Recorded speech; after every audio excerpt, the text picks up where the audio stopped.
Why this year's Super Bowl is all about the bathrooms. In 8 days, 65,000 football fans, some hoping to catch a glimpse of Taylor Swift, will descend upon Allegiant Stadium in Las Vegas to attend the most viewed American sporting event of the year. Between the hot dogs, the beers, and probably during Usher's greatest hits, the Super Bowl spectators will likely visit one of Allegiant's 297 restrooms. And the restrooms are ready.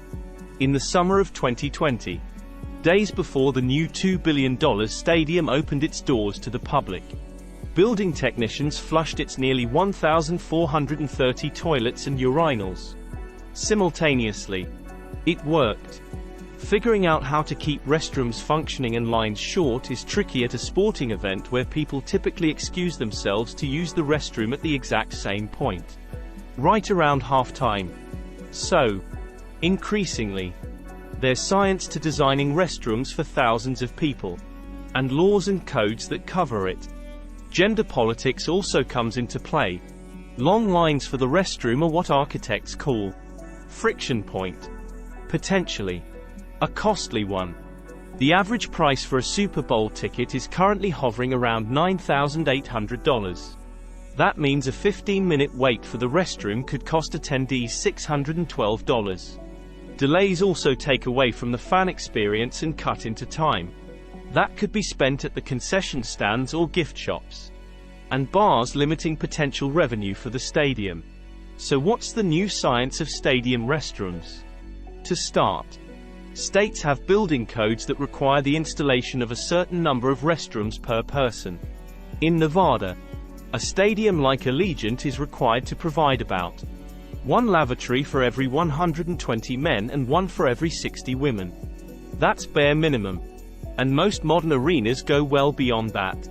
A principal and design director at Gensler specializing in sports and entertainment venues, designers and architects, really had to step up our game in terms of the number of fixtures that are provided, the efficiency of those bathrooms, and getting people in through those bathrooms as quickly as possible.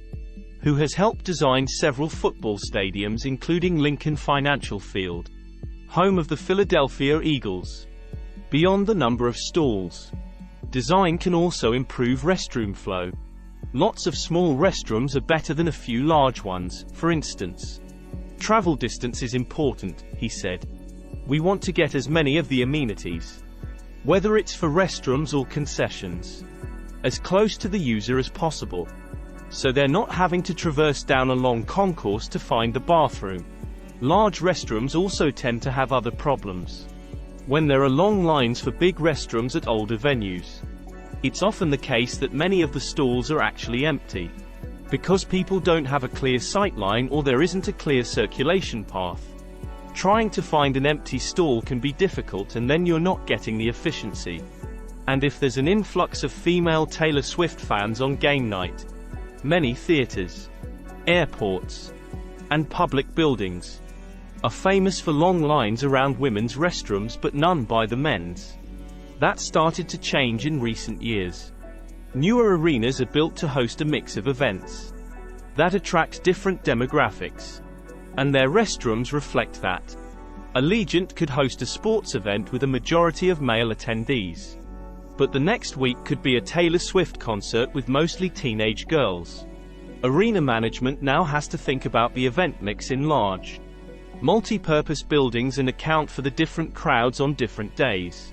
Some designers and architects believe that these problems mean that new buildings might trend towards gender-neutral restrooms in the coming years. Her studies have focused on potty parity, the idea that men and women should have equal speed of access to restrooms. Each set of restrooms now has a men's room, a women's room, a family room, an adult change room, and a lactation room.